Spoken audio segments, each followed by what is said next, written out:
Hello friends, இன்றைக்கி இன்னொரு சட்னி சொல்கிறேனுங்க. பாதாம் வச்சு ஒரு சட்னி பண்ணலாம். எண்ணெய் ஊற்றிருக்கேன் ஒரு 2 ஸ்பூன்னு. அதுக்கடுத்து பாதாமை அதில் போட்டுடலாம். கடலைப்பருப்புக்கு பதிலாக கடலைப்பருப்பு சட்னி மாதிரியே தான் இருக்கும். பட் குழந்தைங்க சாப்பிட்லன்னா இந்த மாதிரி பாதாம் பண்ணி கொடுத்தீங்கன்னா அவங்க வந்து சட்னியில் எடுத்துக்குவாங்க. ஆக்சுவலாக சாப்பிட மாட்டேன், பாதாம் தனியாக கொடுத்தோம்னா. அதே இந்த சட்னி வச்சு கொடுத்தோம்னா அரைச்சிருவோம் இல்லையா, அப்புறம் தோசைக்கோ இட்லிக்கோ சூப்பராக இருக்கும். சேம் லைக் கடலை சட்னி மாதிரி தான்.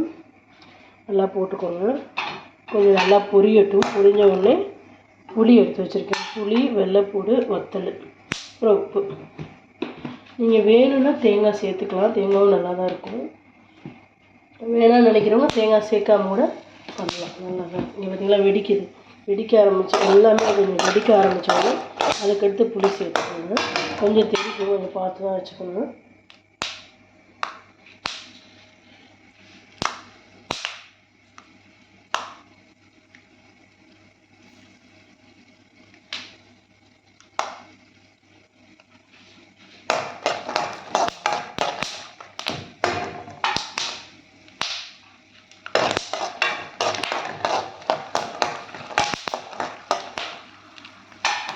ஒரு இந்த அளவுக்கு புளி எடுத்து வச்சுருக்கேன். புளி சேர்த்துக்கோங்க.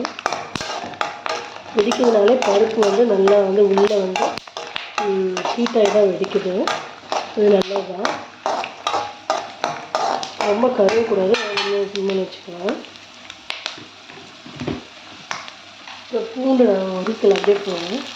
ஒரு 8 பூண்டு போட்டுருக்கேன். பூண்டு எவ்வளோ சேர்த்தாலும் நல்லதுதாங்க உடம்புக்கு. இந்த கொழுப்பு சத்து இருக்கு இல்லையா, கொழுப்பு தேவையில்லாத கொழுப்பெல்லாம் கரைஞ்சிரும் பூண்டில். அதனால வந்து நீங்கள் பூண்டு சேர்த்துக்கலாம். அதுக்கடுத்து நம்ம வத்தல் சேர்த்துக்கலாம்.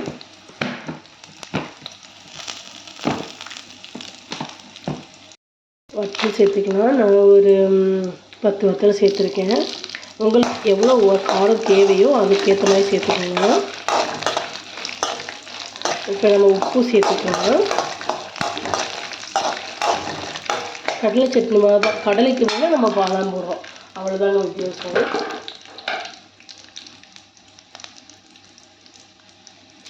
ஒரு ஸ்பூன் உப்பு சேர்த்தாச்சு. அரைச்சி முடிச்சுட்டு நீங்கள் தேவைப்பட்டால் வந்து இது போட்டுக்கலாம், உப்பு போட்டுக்கலாம். தேவையில்லைன்னா அப்படியே விட்டுருங்க. ஒவ்வொருத்தவங்க உங்களுக்கு தேங்காய் ஃப்ளேவர் பிடிக்குதுன்னு நினச்சிங்கன்னா தேங்காவை சேர்த்து அரைக்கலாம்.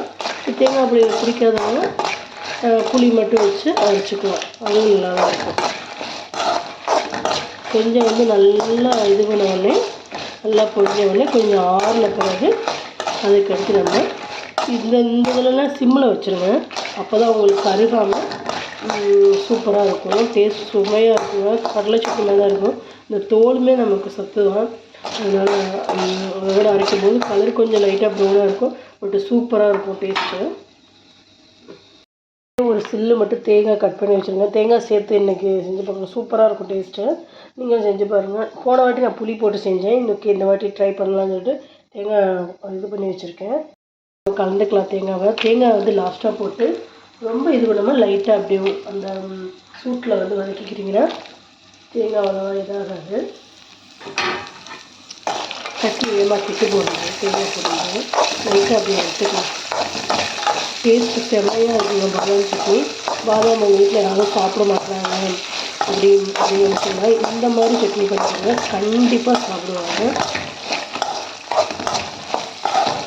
ஓகேங்களா? பார்க்கும்போது எல்லாமே இருக்குது, எல்லா கலரும் கலந்து சூப்பராக இருக்கும் இந்த சட்னி. பாதாம் சட்னி, ஈஸி பாதாம் சட்னி. செஞ்சுட்டு எப்படி பண்ணுவேன், அரைச்சிட்டு உங்களுக்கு மறுபடி வரேன். ஒன்லி நீங்கள் தாளிக்கும்போது ஜஸ்ட்டு கடுகு, உளுந்து, கருவேப்பிலை வச்சு தாளிச்சிக்கலாம். அவ்வளோதான், சிம்பிளாக. இதை அரைச்சிட்டு உங்களுக்கு தாளிக்கும்போது தாளிக்கிறேன். ஆறட்டும், நல்லா ஆறணும். சூடாக இருக்கும், அதனால் ஆறட்டுட்டு சீக்கிரத்தை எடுத்துக்கலாம். பாதாம் சட்னி அரைச்சி வச்சுங்க. இந்த கலரில் தான் இருக்குது பாருங்கள், சூப்பராக இருக்குது பாருங்கள். உங்களுக்கு எவ்வளோ தேவையான அளவோ தண்ணி சேர்த்துக்கோங்க. ஃபஸ்ட்டு அரைச்சிக்கோங்க. அரைச்சி கொஞ்சம் கொஞ்சமாக தண்ணி ஊற்றி அரைச்சிட்டு உங்களுக்கு எவ்வளோ கன்சிஸ்டன்சி வேணுமோ அதுக்கேற்ற மாதிரி தண்ணி ஊற்றி கலக்கிக்கோங்க. இப்போ நம்ம அடுப்பில் வந்து வச்சு கொஞ்சோண்டு எண்ணெய் ஊற்றிட்டு நம்ம தாளிச்சிக்கலாம். கடுகு உளுந்து கருவேப்பிலை தான் போட போகிறேன். கடுகு போட்டாச்சுங்க. கடுகு பொரியுது. ஆரம்பிச்சுன்னா உளுந்து போட்டுக்கலாம். கொஞ்சம் பொரிஞ்சு கொஞ்சம் லைட்டாக பொரிய ஆரம்பித்தோடனே நம்ம கருவேப்பிலையும் சேர்த்துக்கலாம்.